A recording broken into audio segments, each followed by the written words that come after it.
பிதாசுதன் பரிசுத்த ஆவியின் பெயராலே ஆமென். ஆண்டவர் உங்களோடு இருப்பாராக, உம் ஆன்மாவோடும் இருப்பாராக. புனித லூக்கா எழுதிய பரிசுத்த நற்செய்தியிலிருந்து வாசகம். ஆண்டவரே, உமக்கு மகிமை.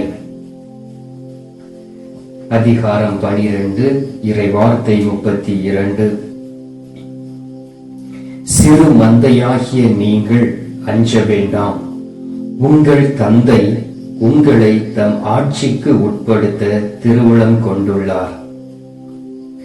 கிறிஸ்துவின் வாழ்வு தரும் நற்செய்தி. கிறிஸ்துவே உமக்கு புகழ்.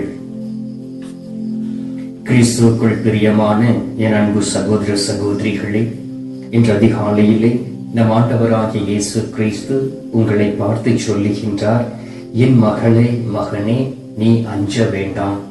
எதை குறித்தும் நீ பயப்பட வேண்டாம். எனக்கு பயந்து என்னுடைய வழியில் நீ நடக்கக்கூடிய வேளையிலே நான் உன்னோடு கூட இருந்து உனக்கு தந்தையாய் இருந்து உனக்கு வரக்கூடிய இன்னல்கள் நெருக்கங்களில் இருந்து விடுதலை கொடுத்து உம்மை ஆசீர்வதித்து சிறு மந்தையோடு நான் உன்னை அழைத்துக் கொள்வேன் என்று வாக்கு கொடுக்கின்றார். நாம் ஒரு சிறு மந்தையாக இருக்கின்றோம். ஒரு குடும்பத்தில் வாழ்ந்து கொண்டு இருக்கின்றோம். அந்த குடும்பத்தில் தாய், தந்தை, பிள்ளைகள், அவர்களுடைய தாய், தந்தை, இவர்கள் ஒன்றாக திருக்குடும்பமாய் ஒரு சிறு மந்தையாக வாழ்ந்து கொண்டு இருக்கின்றோம். அதைத்தான் ஆண்டவராகிய இயேசு கிறிஸ்து இந்த நாளில் சொல்லுகின்றார். என் மகளே, மகனே, நீ ஒரு சிறு மந்தையில் சேர்ந்திருக்கின்றாய். அந்த மந்தையை வழிநடத்தக்கூடிய நல்ல ஒரு தகப்பனாய் நான் இருக்கின்றேன். எனவே நீ ஒவ்வொரு நாளும் என்னுடைய கரத்தை பிடித்து நீ நடக்க வேண்டும். என்னுடைய கரத்தை பிடித்து நீ நடக்கக்கூடிய வேளையிலே நான் உன்னை பார்த்து சொல்வேன், என் மகனே, மகளே, நீ அஞ்ச வேண்டாம் என்று சொல்லி நான் உன்னுடைய வலக்கரத்தை பிடித்து நான் உன்னை வழிநடத்துவேன் என்று ஆண்டவர் சொல்லுகின்றார். அன்பார்ந்தவர்களே, ஒவ்வொரு வகையான விதத்தில் நாம் இந்த உலகத்தில் கவலைப்பட்டு கொண்டு இருக்கின்றோம். ஏதாவது ஒரு காரியத்தை குறித்து கவலை நம்முடைய உள்ளத்தை அடைத்து கொண்டு இருக்கின்றது. உங்களுடைய பிள்ளையினுடைய திருமண காரியத்தை குறித்து இருக்கலாம், அல்லது உங்க பிள்ளைகளுடைய வேலை வாய்ப்பை குறித்து இருக்கலாம், படிப்பை குறித்து இருக்கலாம், அல்லது உங்களுடைய கணவருடைய வேலை வாய்ப்பை பற்றி இருக்கலாம், அல்லது போதுமான அளவு வருமானம் இல்லாதபடி நீங்கள் கவலையோடு இருக்கலாம். குறிப்பாக இந்த கொரோனா நாட்களிலே நல்ல ஒரு வேலை வாய்ப்பும் ஒரு சந்தோஷமும் இல்லாத சூழ்நிலையில் இருக்கலாம். ஒரு பயத்தோடு நீங்கள் இருக்கலாம். உங்களை பார்த்துதான் இந்த அதிகாலையிலே நற்கருணை நாதர் சொல்லுகின்றார், என் மகனே, மகளே, நீ அஞ்ச வேண்டாம். ஏனென்றால் நான் உனக்கு தந்தையாய் இருந்து இந்த நாட்களில், இந்த கஷ்டப்பட்ட நாட்களில் நான் உன்னை வழிநடத்துவேன் என்று வாக்கு கொடுக்கின்றார். அன்பார்ந்தவர்களே, ஆண்டவர் நம்மோடு கூட இருக்கிறார் என்பதை நாம் எப்படி அறிந்து கொள்வது என்று நாம் பார்த்தோம் என்றால், நாம் ஒரு சிறு தவறு செய்யும் பொழுது நமக்குள் ஒரு உணர்ச்சி ஏற்படும். நம்முடைய ஆத்துமாவில் ஒரு முள்ளை எடுத்து குத்துவது போல் நமக்குள்ளே அந்த ஆத்துமாவில் ஒரு வேதனை இருக்கும். அப்படி ஒரு வேதனை நமக்குள் இருக்குமே என்றால் ஆண்டவர் நம்மோடு கூட இருக்கிறார் என்பதை நாம் அறிந்து கொள்ள முடியும். அன்பார்ந்தவர்களே, இந்த உலகம் போகக்கூடிய போக்கின்படி நாம் நடவாமல் இந்த உலகத்திற்கு பின்பாக சென்று பொல்லாப்பான கொள்ளை நோய்க்குள் நாம் அகப்பட்டு சிக்கிவிடாதபடி ஆண்டவருக்கு பின்பாக சென்று நாம் நடக்கக்கூடிய வேளையிலே எந்த ஒரு கொள்ளை நோயும் இரவில் நம்மை தாக்காது என்று சங்கீதம் 91 வழியாக நம் ஆண்டவராகிய கடவுள் நமக்கு சொல்லுகின்றார். லூக்கா நற்செய்தி 12வது அதிகாரம் 4வது இறை வார்த்தையை வாசித்தீர்கள் என்றால், உடலை கொள்பவற்றை அன்றி வேறு எதுவும் செய்ய இயலாதவருக்கு அஞ்ச வேண்டாம். நீங்கள் யாருக்கு அஞ்ச வேண்டும் என நான் உங்களுக்கு எடுத்து காட்டுகிறேன். கொன்றபின் நரகத்தில் தள்ள அதிகாரம் உள்ளவருக்கே அஞ்சுங்கள். ஆம், அவருக்கே அஞ்சுங்கள் என நான் உங்களுக்கு சொல்கிறேன் என்று ஆண்டவராகிய இயேசு கிறிஸ்து தன்னுடைய சீடர்களை குறித்தும் பரிசேயர்கள் சரிசெயர்களை குறித்தும் சொல்லுகின்றார். அதே ஆண்டவராகிய இயேசு கிறிஸ்து இந்த நாளில் நம்மை பார்த்து சொல்லுகின்றார், என் மகனே மகளே, நீ அஞ்ச வேண்டாம். உன்னுடைய ஆத்துமாவை குறித்து கவலைப்பட்டு உன்னுடைய பிள்ளைகளுடைய ஆத்துமாவுக்காக நீ காவலாய் இருந்து நீ அவர்களுக்கு அறிவுரை கூறி நீ வழிநடத்தக்கூடிய வேளையிலே அவர்களுக்குள் இருக்கக்கூடிய பயம் மாறி போகும். பாருங்கள் அன்பார்ந்தவர்களே, இன்னொரு நிகழ்ச்சியை நாம் பைபிளிலிருந்து பார்க்கலாம். யோவான் நற்செய்தி 6வது அதிகாரம் 19, 20 இறை வார்த்தைகளை வாசித்து பாருங்கள். அதில் சொல்லப்பட்டு இருக்கின்றது, ஆண்டவராகிய இயேசு கிறிஸ்து கடல் மீது நடந்து வருகின்றார். அவர் கடல் மீது நடந்து வருவதை பார்த்த சீடர்களுக்குள் ஒரு பயம் ஏற்படுகின்றது. அவர்கள் ஆவிதான் நடந்து வருகின்றது, தண்ணீர் மேலே என்று சொல்லி அஞ்சினார்கள். ஆண்டவராகிய இயேசு கிறிஸ்து அவர்களிடம், நான் தான், அஞ்சாதீர்கள் என்று சொல்லி அவர்களோடு கடந்து சென்று படகில் அமர்ந்து பயணம் செய்தார். ஆம் அன்பார்ந்தவர்களே, நம்முடைய வாழ்க்கையை எடுத்துக் கொள்வோம். இந்த காலகட்டத்தில் நாம் கேட்கக்கூடிய பார்க்கக்கூடிய நிகழ்ச்சிகள் எல்லாம் ஒரே பிணக்குவியலாய் இருக்கின்றது. ஏனென்றால் இந்த கொரோனா என்கின்ற நோயினால் நம்முடைய தேசத்திலே அநேக மக்கள் இறந்து கொண்டு இருக்கிறார்கள். அநேக இடங்களில் எரிப்பதற்கு கூட இடம் இல்லை. பிணங்கள் குவியலாய் இருக்கின்றது. அதை கேட்கும் பொழுதும் அதை பார்க்கும் பொழுதும் நமக்குள் கலக்கம் ஏற்படுகின்றது, கவலை ஏற்படுகின்றது, பயம் ஏற்படுகின்றது. ஆம் அன்பார்ந்தவர்களே, ஆண்டவராகிய கடவுள் நமக்கு ஒரு ஆண்டை கொடுத்தார். அந்த ஒரு ஆண்டில் உண்மையிலே எத்தனை பேர் உண்மையிலே கடவுளுக்கு பயந்து அவருடைய சமூகத்தில் அமர்ந்து இந்த கொரோனா என்கின்ற நோய் முழுவதும் மாறி போக வேண்டும் என்று ஜெபித்திருப்போம். கடவுளால் அழைக்கப்பட்டவர்கள் கூட ஏதோ தானோ என்று இருந்தார்களே தவிர அவர்கள் ஆண்டவரை வந்து அவருடைய சமூகத்தில் இருந்து ஜெபித்து மக்களுக்கு விடுதலையை பெற்றுக் கொள்ளாதவர்களாதான் இருந்தார்கள். அதே போல் நீங்களும் இருந்திருக்கலாம். அதனால் தான் இந்த நாட்களில் நமக்குள் ஒரு மரண பயம், நமக்குள் ஒரு அச்சம் இருக்கின்றது. எனவே உங்களை பார்த்து ஆண்டவர் சொல்லுகின்றார், என் மகனே மகளே, நீ அஞ்சாதே, நான் உன்னோடு கூட இருந்து உன்னை வழி நடத்துவேன். ஒரு சிறு மந்தையாக குடும்பமாக நான் வழி நடத்துவேன் என்று ஆண்டவர் வாக்கு கொடுக்கின்றார். திருத்துதர் பணிகள் 27வது அதிகாரம் 24வது இறை வார்த்தையில் சொல்லப்பட்டு இருக்கின்றது. பவுலடியார் கப்பலில் பயணம் செய்து கொண்டிருக்கின்றார். அப்பொழுது அவருக்கு ஆண்டவருடைய தூதர் கனவில் காட்சி கொடுத்து இவ்வாறு சொல்லுகின்றார், பவுலே, அஞ்சாதீர், நீ சீசர் முன்பாக விசாரிக்கப்பட வேண்டும். உம்மோடு கூட கப்பலில் உள்ள அனைவரும் கடவுள் உன் பொருட்டு காப்பாற்றப் போகிறார் என்று கூறினார். அதை கேள்விப்பட்ட உடனே தூக்கத்தில் இருந்து விழித்து ஆண்டவருடைய வார்த்தையை தியானித்துக் கொண்டு இருந்தார். பாருங்கள் அன்பார்ந்தவர்களே, அவருக்குள் இருந்த அந்த பயத்தை எவ்வாறு ஆண்டவர் வான தூதரை கொண்டு அதை தெளிவுபடுத்தி சொன்னாரோ. புனித சூசேப்பருடைய வாழ்க்கையில் நாம் பார்க்கலாம். வான தூதர் அவரை நோக்கி அஞ்சாதே என்று சொல்லி கனவில் தோன்றி அன்னை மரியாளை ஏற்றுக்கொள்ளும்படியாக சொன்னார்.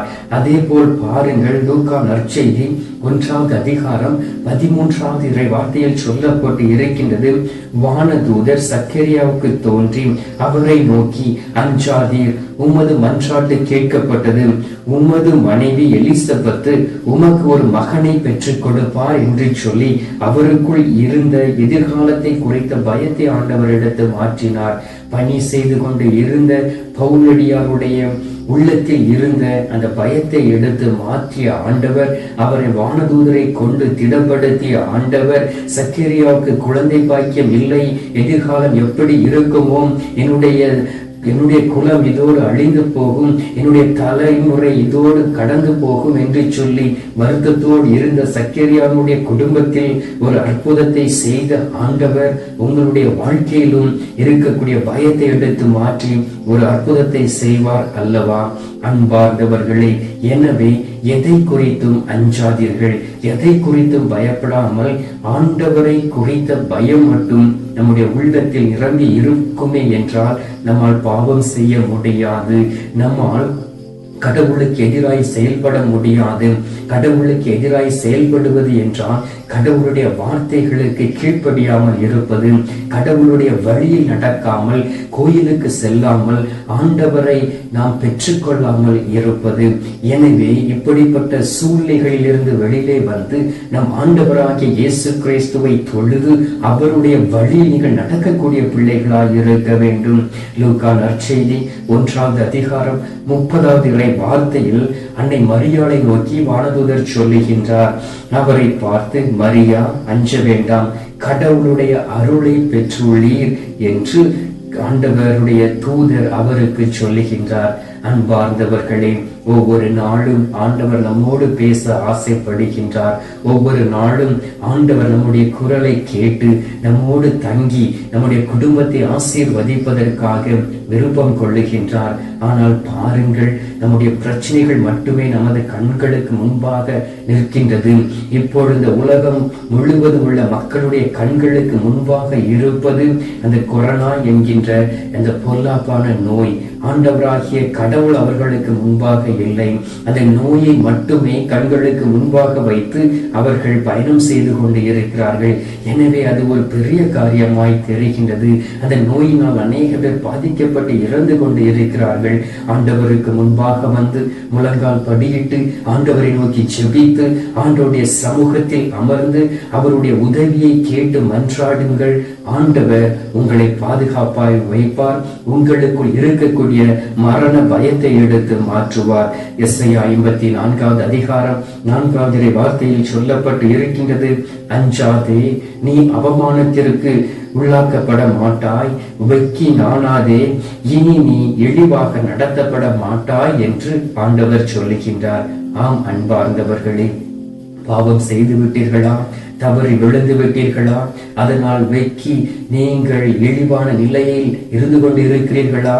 எழுந்து ஆண்டவரிடம் மாறுங்கள். இந்த அதிகாலையிலே ஆண்டவர் உங்களை தொட்டு உங்களை ஆசீர்வதித்து உங்களை தூய்மைப்படுத்தி உங்களுடைய உள்மன காயத்தை ஆற்றி, அஞ்சாதே என் மகனே மகளே, உனக்கு நான் தகப்பனாய் இருக்கிறேன், ஒரு சிறு மந்தையை போல் நான் உன்னை வழிநடத்துவேன் என்று ஆண்டவர் உங்களுக்கு சொல்வதை நீங்கள் கேட்க முடியும்.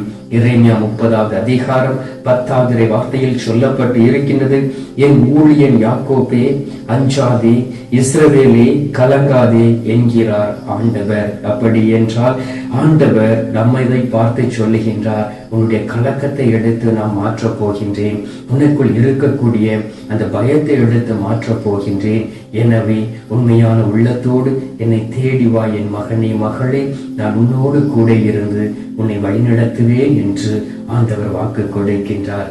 எனவே அன்பார்ந்தவர்களே, உற்சாகத்தோடு இந்த அதிகாலையிலே ஆண்டவர் கொடுத்த அந்த வார்த்தையை நாம் கேட்டிருக்கின்றோம். அவரிடம் நாம் இந்த நேரத்தில் ஜெபித்து முழுமையாக நமக்குள் இருக்கக்கூடிய அந்த அச்சத்தின் ஆவி நம்மை விட்டு கடந்து செல்ல வேண்டும் என்று நாம் மன்றாடுவோம். மற்றவர்களுக்காக ஜெபிப்போம். குறிப்பாக இந்த பொல்லாப்பான கொரோனா என்கின்ற நோயினால் பாதிக்கப்பட்டு இருக்கக்கூடிய மக்களுக்குள் இருக்கக்கூடிய அந்த மரண பயம் மாறும்படியாக நாம் மன்றாடுவோம். இப்பொழுது நாம் ஜெபிப்போமா? இந்த நேரத்தில் நாம் ஜெபிக்கலாம். எங்கள் பரலோக தந்தையே, இயேசு கிறிஸ்துவே, தூயனல் ஆவியே, தந்தையே, இந்த அருமையான காலை பொழுதிற்காக நன்றி சொல்லி உம்மை துதிக்கிறோம் சுவாமி.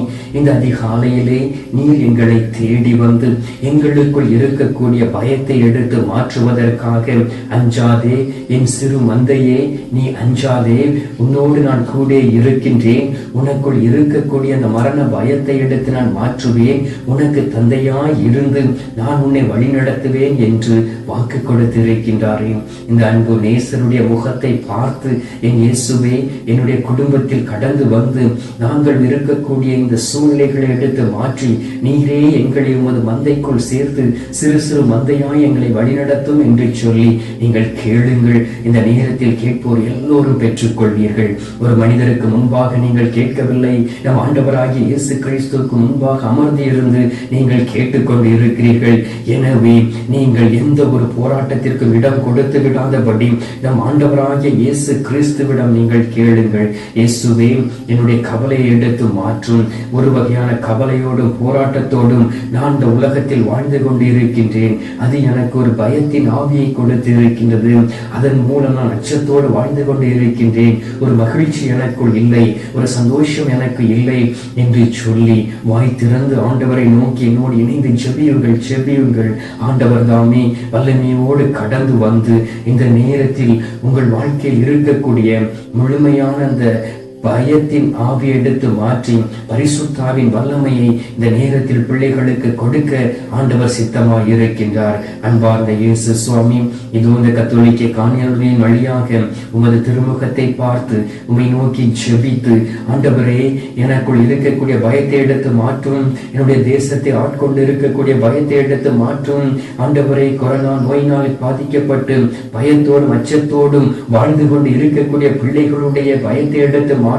மருத்துவமனையில் நோயினால் பாதிக்கப்பட்டு இருக்கக்கூடிய பிள்ளைகளுடைய பயத்தை எடுத்து மாற்றும் என்று சொல்லி ஜெபிக்கக்கூடிய ஒவ்வொருவர் மீதும் மனம் இறங்கி, ஆண்டவரே, அவர்களுக்குள் இருக்கக்கூடிய அந்த நோயை எடுத்து மாற்றி, ஆண்டவரே, பயத்தின் ஆவியை எடுத்து மாற்றி, நான் தான் என்று சொல்லி அஞ்சாதீர்கள் என்று ஒரு சீடர்களுக்கு சொன்னது போல் நீர் அவர்களுக்கு சொல்வீராக.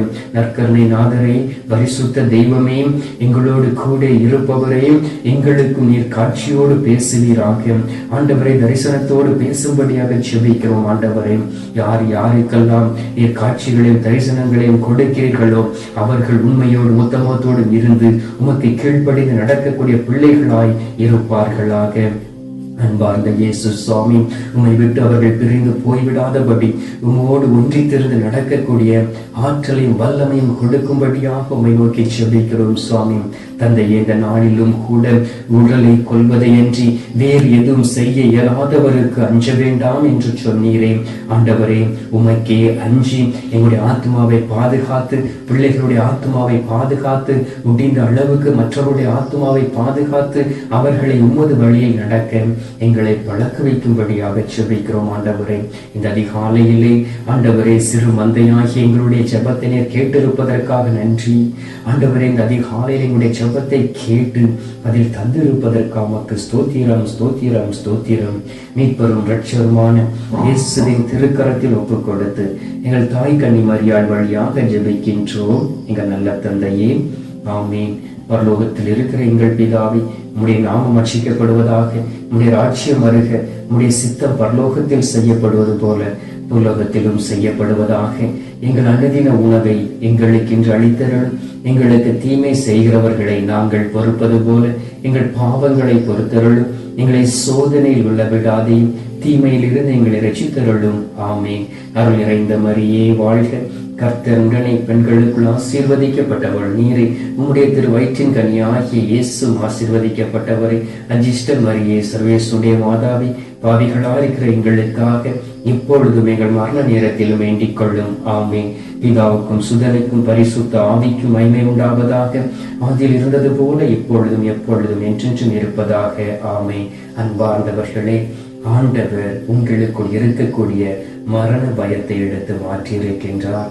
விசுவாசத்தோடு தொடர்ந்து ஜெபியுங்கள். தேசத்திற்காக ஜெபியுங்கள்.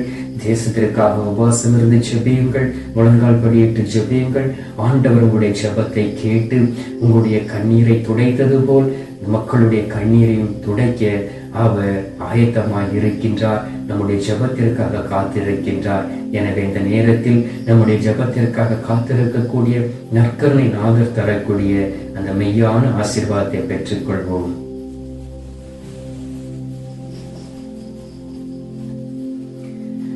எல்லாம் வல்ல இறைவன் பிதா, சுதன், பரிசுத்த ஆவி உங்களை ஆசீர்வதிப்பாராக.